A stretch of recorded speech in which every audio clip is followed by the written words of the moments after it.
പക്ഷേ നടി ആക്രമിക്കപ്പെട്ട കേസ് ഒരുപാട് ചർച്ചകൾക്ക് വഴിതെളിച്ച കേസാണ്. ഇപ്പോൾ നവംബർ 24 കേസിൻ്റെ അവസാന വിചാരണയാണ്. കേസ് അതോടുകൂടി പൂർത്തിയാകുമെന്നൊക്കെ പറയുന്നു. പക്ഷേ അന്നത്തെ ജയിൽ DGP ആയിരുന്ന ശ്രീലേഖ ഇപ്പോൾ കുറേ വെളിപ്പെടുത്തലുകൾ നടത്തി. ദിലീപ് നിരപരാധിയാണ്, ഈ കേസ് തീരാൻ പോകുന്നില്ല, ഈ കേസിൽ പലരും ഉൾപ്പെട്ടിട്ടുണ്ട്, ചീട്ട് കൊട്ടാരം പോലെ അതെല്ലാം പൊളിഞ്ഞു വീഴും ഈ കേസ് അവസാനിച്ചാൽ എന്നാണ് പറയുന്നത്.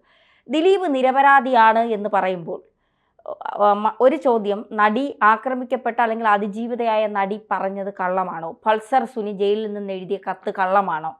അപ്പോൾ ദിലീപിനെ കുടുക്കാൻ ശ്രമിച്ചത് ആരാണ്? കേസ് കെട്ടിച്ചമച്ചതാണെന്ന് DIG പറഞ്ഞു എന്നാണ് ശ്രീലേഖ പറയുന്നത്. അങ്ങനെയാണ് എങ്കിൽ എന്തുകൊണ്ട് ആ കെട്ടിച്ചമച്ച കേസിൽ അന്ന് അവർക്ക് നടപടി സ്വീകരിക്കാൻ കഴിഞ്ഞില്ല? ഇതൊക്കെ ഒരു ചോദ്യമല്ലേ? ഉദ്യോഗസ്ഥർ അവരുടെ ജോലി നിർവഹിക്കുന്ന കാലഘട്ടത്തിൽ സത്യസന്ധമായി പ്രവർത്തിക്കാതിരിക്കുകയും അതിനുശേഷം ആ സത്യസന്ധതയെ വിളിച്ചു പറയാനായിട്ട് ശ്രമിക്കുകയും ചെയ്യുന്ന സമയത്ത് നമ്മളത് വിശ്വസിക്കേണ്ടതുണ്ടോ എന്ന ഒരു പുതിയ ചോദ്യമാണ് നമ്മളുടെ മുന്നിൽ ഉയർന്നു വരുന്നത്.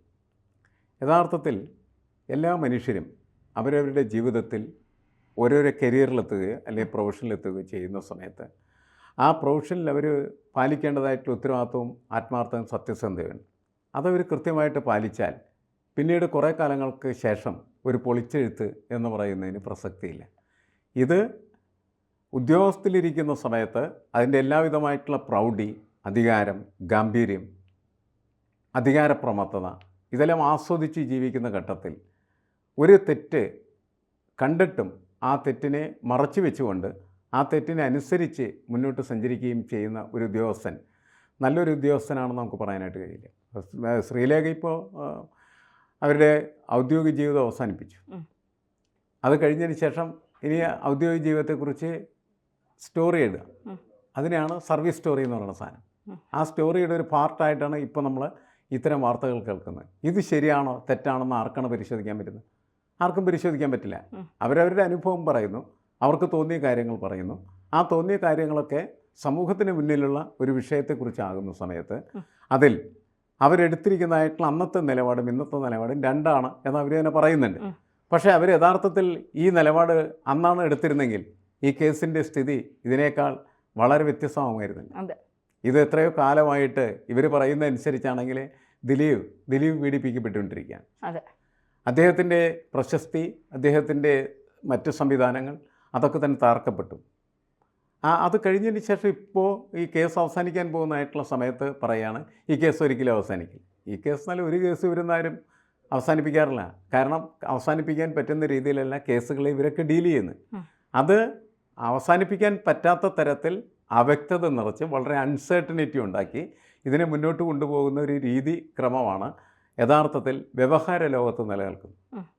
അപ്പോൾ പോലീസ് സ്റ്റേഷനിലായി കഴിഞ്ഞാലും അതേപോലെ തന്നെ കോടതിയിലായാലും അവിടെ വന്നിരിക്കുന്ന ജഡ്ജിനും അതേപോലെ തന്നെ വക്കീൽമാർക്കും ഒക്കെ എന്നും എക്കാലത്തും പണം കിട്ടുക എന്നുള്ളതാണ് പ്രധാനപ്പെട്ട ഘടകം. ആരെങ്കിലും കൈക്കൂലി കൊടുക്കുക എന്നുള്ളതല്ല ഈ പണം കിട്ടലാണ്. അവരുടെ ജോലി ഇങ്ങനെ തുടർച്ച ഉള്ള ജോലിയായി മാറിത്തീരുമ്പോൾ കേസ് ഇങ്ങനെ മാറ്റിവെക്കപ്പെട്ടുകൊണ്ടിരിക്കുമ്പോൾ ഓരോ കേസിൻ്റെയും ദിവസം വക്കീലിന് പണം കൊടുക്കാനായിട്ട് പ്രതിയും വാദിയൊക്കെ തയ്യാറാവില്ല. അവർ പണം കൊടുക്കണം. ഈ പ്രക്രിയ പെട്ടെന്ന് അവസാനിച്ചാൽ വക്കീലിന് പണം കിട്ടാതാവും. അതുപോലെ തന്നെയാണ് ജഡ്ജിയുടെ ഉദ്യോഗം എന്ന് പറയുന്നതിന് പോലും അത് ബാധിക്കപ്പെടുന്നതായിട്ടുള്ള സാഹചര്യം വരികയാണ് ചെയ്യുന്നത് എന്നാണ് എനിക്ക് തോന്നുന്നത്. കാരണം എത്രമാത്രം കേസുകളാണ് കെട്ടിക്കിടക്കുന്നത്. കോടതിയിൽ എത്രയോ മനുഷ്യരുടെ ജീവിതമാണ് കോടതി ഫയലുകളിൽ ഇങ്ങനെ തറഞ്ഞു കിടന്ന് നശിക്കുന്നത്. ഇത് തീർപ്പ് കൽപ്പിക്കുന്നതിന് നമ്മുടെ രാഷ്ട്രീയമോ അതേപോലെ തന്നെ നമ്മുടെ ജുഡീഷ്യറി ഒരിക്കൽ പോലും ശ്രമിക്കാറില്ല എന്നുള്ളതാണ് സത്യം. വിവാദപരമായിട്ടുള്ള കുറേ കേസുകളുണ്ടാകും. ആ കേസുകളെ ചുറ്റിപ്പറ്റിയായിരിക്കും എല്ലാ കാര്യങ്ങളും ഇങ്ങനെ എപ്പോഴും പോയിക്കൊണ്ടിരിക്കുന്നത്. ദിലീപ് വളരെ പ്രമാദമായ കേസായി മാറിക്കഴിഞ്ഞു. കാരണം ദിലീപ് എന്താണ് നമ്മളുടെ സിനിമയിൽ വളരെ പ്രമുഖനായിട്ടുള്ള ഒരു നടനാണ്. അത് മാത്രമല്ല സിനിമ ലോകത്തെ തന്നെ നിയന്ത്രിക്കുന്ന തരത്തിൽ വലിയ സ്വാധീനമുള്ളതായിട്ടുള്ള വ്യക്തിയാണ്. അതുകൊണ്ട് തന്നെയാണ് അദ്ദേഹത്തിൻ്റെ വിഷയത്തിൽ വളരെയധികം താല്പര്യമുണ്ടാവുകയും ആളുകൾ രണ്ട് ഭാഗമായിട്ട് തിരിയുകയും ചെയ്തു. കുറേ പേർ ദിലീപിനെ അനുകൂലമായിട്ട് നിൽക്കുന്നു, കുറേ പേര് എതിരായിട്ട് നിൽക്കുന്നു. ഇപ്പോൾ ശ്രീലേഖ പറഞ്ഞിരിക്കുന്ന കാര്യമനുസരിച്ച് നോക്കിയാൽ ദിലീപ് സത്യസന്ധനും ദിലീപ് ഈ കാര്യത്തിൽ പീഡിക്കപ്പെട്ടവനും ചതിക്കപ്പെട്ടവനുമാണ് എന്നാണ്. ഈ ചതിക്കും വഞ്ചനയ്ക്കും ആര് സമാധാനം പറയും? ഇവരെപ്പോലുള്ള ഉദ്യോഗസ്ഥരൊക്കെ കൂടി ചെയ്തൊരു കാര്യമാണ്. അതിൻ്റെ പിന്നിൽ ചിലപ്പോൾ രാഷ്ട്രീയം ഉണ്ടാകാം.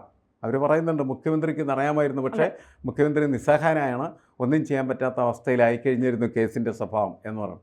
പിന്നെ ആരാണ് ദിലീപിനെ കുടുക്കിയത്, ആരാണ് ദിലീപിനെ ഈ അവസ്ഥയിൽ എത്തിച്ചത്, അത് പ്രധാനപ്പെട്ട കാര്യമാണ്. അത് വിളിച്ചു പറയുന്നില്ലല്ലോ ശ്രീലേഖ, പറയുന്നുണ്ടോ? ഇല്ല. ശ്രീലേഖ അറിയാം എന്നാണ് നമ്മളുടെ ഈ സംഭാഷണത്തിൽ നിന്ന് നമുക്ക് മനസ്സിലാക്കാനായിട്ട്. അതെ, അവർക്കറിയാം, അവരെ പറയുന്നില്ല. ഇവരൊക്കെ പറഞ്ഞാലേ ഈ പ്രശ്നങ്ങൾ പരിഹരിക്കപ്പെടുകയുള്ളൂ. ഇവരൊക്കെ തുറന്നു പറയാതിരുന്നാൽ ഒരിക്കലും ഇതൊന്നും അറിയില്ല എന്ന് വെച്ചാൽ പ്രശ്നം പരിഹാരം ഉണ്ടാവുകയില്ല. അപ്പോൾ ഇപ്പോൾ അവർക്ക് അങ്ങനെ തോന്നുന്നു, ഒരു വെളിപാട് പോലെ തോന്നുന്നു, അതുകൊണ്ട് അവർ വിളിച്ചു പറയുന്നു. നമ്മളിതിൽ ആര് പറയുന്നത് വിശ്വസിക്കും? നമ്മുടെ ചോദ്യം അതാണ്. നമുക്ക് ആരെയാണ് വിശ്വസിക്കേണ്ടി വരുന്നത്? ഒന്ന്, നമ്മൾ ഈ പ്രശ്നത്തിലൊക്കെ വളരെ ഉത്കണ്ഠ പുലർത്താനുള്ള പ്രധാനപ്പെട്ട കാരണം എന്ന് പറയുന്നത് നമ്മളുടെ സിനിമാ ലോകം എന്ന് പറയുന്നത് അത്ര നല്ലതാണ് എന്ന അഭിപ്രായം ആർക്കുമില്ല. പ്രത്യേകിച്ച് ഹേമ കമ്മിറ്റി റിപ്പോർട്ട് പുറത്തു വന്നതോടുകൂടി അവിടെ മുഴുവൻ നടക്കുന്ന ആഭാസതരവും തോന്നിവാസവും ബലാത്സംഗവും പിടിച്ചുപറിയും കൊള്ളയുമൊക്കെയാണ് എന്നും തരത്തിൽ വാർത്തകൾ വന്നിരിക്കും. ലഹരിയും അതേപോലെ തന്നെ സ്ത്രീകളോടുള്ള മോശമായിട്ടുള്ള പെരുമാറ്റത്തിൻ്റെ ഒരു ലോകമായിട്ടാണ് അത് ചിത്രീകരിക്കപ്പെട്ടത്. പലരുടെയും അഭിപ്രായങ്ങൾ അങ്ങനെയാണ്, അത് സത്യമാണ് എന്നാണ് പൊതുവെ നമ്മളെല്ലാവരും വിശ്വസിക്കുകയും ചെയ്യുന്നത്. അപ്പോൾ ഈ സിനിമാ ലോകം അത് എന്തെങ്കിലും അവസാനിക്കും ഈ ഇത്തരം കുഴപ്പങ്ങൾ എന്ന് നമ്മൾ ഒരിക്കലും കരുതുന്നില്ല. അതിങ്ങനെ തുടർന്നുകൊണ്ടിരിക്കും. കാരണം അതിൻ്റെ ഒരു ആകർഷകത എന്ന് പറയുന്നത് ഇവ എല്ലാ കാര്യങ്ങളുമായിട്ട് ബന്ധപ്പെട്ടാണ്. ലഹരി, മദ്യം, പണം, സ്ത്രീ, അതേപോലെ ലൈംഗികമായിട്ടുള്ള പലതരത്തിലുള്ള ഉപയോഗങ്ങൾ, ഇതെല്ലാം നടക്കുന്നൊരു മേഖലയായിട്ട് അത് കുറേ കാലമായിട്ട് തുടരുന്നു, ഇപ്പോഴും തുടരുന്നു, ഇനിയും തുടർന്നേക്കാം എന്ന് തന്നെയാണ് കണക്കാക്കുന്നത്. എങ്കിലും അവിടെ സമൂഹം അതിനകത്ത് ഇടപെടുന്നത് എങ്ങനെയാണ്? അവിടെ സ്ത്രീകൾക്ക് നീതി കിട്ടണം എന്ന അഭിപ്രായത്തിൻ്റെ അടിസ്ഥാനത്തിലാണ്. തൊഴിലിടങ്ങളിൽ സ്ത്രീക്ക് സ്വാതന്ത്ര്യമുണ്ടാകണം എന്നത് സ്ത്രീ സമത്വവാദത്തിൻ്റെ മാത്രം പ്രശ്നമല്ല, മനുഷ്യത്വത്തിൻ്റെ പ്രശ്നം കൂടിയാണ്. മനുഷ്യൻ എന്ന നിലക്ക് സ്ത്രീയെ പരിഗണിക്കുന്ന സമയത്ത് അവർക്ക് മനുഷ്യ എന്ന നിലക്ക് പരിഗണന കിട്ടണ്ടേ? അപ്പോൾ അവർ പണിയെടുക്കുന്ന ഇടത്തിൽ അവർക്ക് മനുഷ്യനായിട്ട് പ്രവർത്തിക്കാനും ജീവിക്കാനുമായിട്ടുള്ള അവസരം കിട്ടണം. അതാണ് പ്രധാനപ്പെട്ട ആവശ്യമാണ്. ആ ആവശ്യം നിർവഹിക്കപ്പെടുന്നില്ല.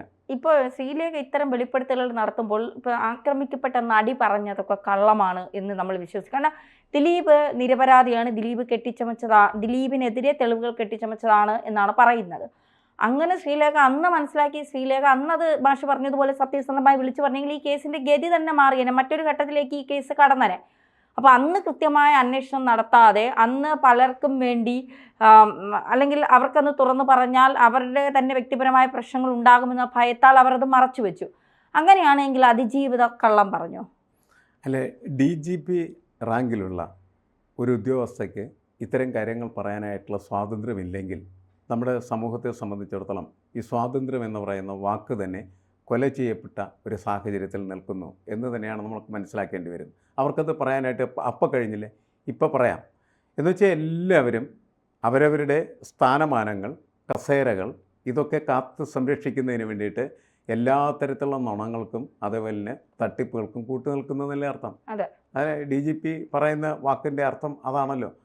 എല്ലാം കഴിഞ്ഞ് പുറത്ത് സ്വസ്ഥമായിട്ടിരിക്കുന്ന സമയത്ത് അവർ സത്യസന്ധരായിട്ട് സംസാരിക്കുന്നത് എത്രയോ ജഡ്ജസിനെ നമുക്കറിയാം. അതെ അതെ, അവരൊക്കെ പുറത്തിറങ്ങി കഴിഞ്ഞിട്ടാണ് ഇതെല്ലാം ചെയ്യുന്നത്. ജഡ്ജിയായി അവരിയ്ക്കുന്ന ആ കാലഘട്ടത്തിലാണ് അവർ സത്യസന്ധരായിട്ട് പെരുമാറുകയും പ്രവർത്തിക്കുകയും ചെയ്യേണ്ടത്. സമൂഹത്തിന് നിർബന്ധപൂർവമായിട്ട് നീതി നൽകുന്നതിന് വേണ്ടിയിട്ട് പരിശ്രമിക്കേണ്ടത്. അതെല്ലാം നഷ്ടപ്പെടുത്തി കഴിഞ്ഞിട്ട് അവർ ഈ വയസ്സുകാലത്ത്, റിട്ടയർമെൻറ്റ് കാലത്ത് സത്യം പറയാനിരിക്കുന്നു എന്ന് പറയുന്നതിന് അത്ര ചൊവ്വായിട്ടുള്ളൊരു ഏർപ്പാടായിട്ട് നമുക്ക് കണക്കാക്കാനായിട്ട് പറ്റില്ല. ഒന്ന്.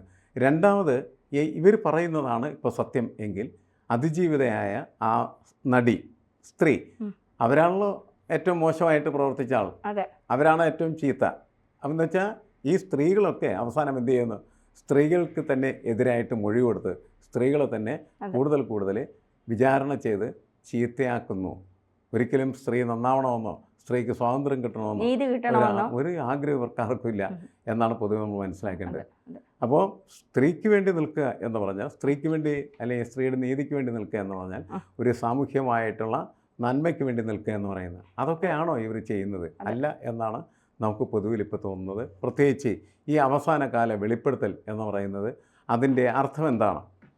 എത്രമാത്രം അപ്രസക്തമായിട്ട് അവരുടെ ഔദ്യോഗിക ജീവിത കാലത്തെ തന്നെ അവർ മാറ്റിക്കളയുന്നു. തീർച്ചയായിട്ടും അതാണ് പ്രധാനപ്പെട്ട ഒരു പ്രശ്നമായിട്ട് എനിക്ക് തോന്നുന്നു. സത്യം പുറത്തു വരട്ടെ. സത്യം പുറത്തു വരുന്നതിന് വേണ്ടിയുള്ള അന്വേഷണം നടക്കുകയും ഇവർ പറയുന്ന കാര്യങ്ങളിലേക്കും കൂടി ഈ അന്വേഷണത്തിൻ്റെ ഭൂതക്കണ്ണാടി തിരിച്ചു വെക്കുന്നതായിരിക്കും നല്ലത് എല്ലാവരിലേക്കും. നമ്മുടെ സമൂഹത്തിലേക്ക് പറ്റുമോ എന്നുള്ള ഒരു സംശയമാണ്. പക്ഷേ അങ്ങനെ ചെയ്യട്ടെ. ശ്രീലേഖ പറഞ്ഞതും പരിഗണിക്കപ്പെടട്ടെ. അതിലെന്തെങ്കിലും സത്യമുണ്ടെങ്കിൽ അതും കണ്ടെത്തപ്പെടട്ടെ. അങ്ങനെ കണ്ടെത്തപ്പെടുകയും ദിലീപ് എന്ന് പറയുന്ന നടൻ വളരെ നല്ല ഒരു മനുഷ്യനാണ് എങ്കിൽ ആ നന്മ സമൂഹത്തിന് മുന്നിൽ പ്രകടമാക്കപ്പെടട്ടെ. ഈ പീഡിപ്പിക്കപ്പെട്ട സ്ത്രീ ചീത്തയാണ് എങ്കിൽ അവർ ചീത്തയാണ് എന്ന നിലക്കും ഈ സമൂഹത്തിൻ്റെ മുന്നിൽ കാര്യങ്ങളെല്ലാം തുറന്നു വെക്കട്ടെ. അതൊക്കെയാണ് യഥാർത്ഥത്തിൽ ഈ പഴയ DGP ചെയ്യേണ്ടതായിട്ടുള്ള കാര്യം. അതിനുവേണ്ടി അവർ പരിശ്രമിക്കുകയാണ് ചെയ്യേണ്ടത്. അല്ലാണ്ട് ഇങ്ങനെ കുറച്ച് കാര്യങ്ങൾ അത്തമൊക്കെ പറഞ്ഞിട്ട് ഒരു കാര്യമില്ല എന്നാണ് എനിക്ക് തോന്നുന്നത്.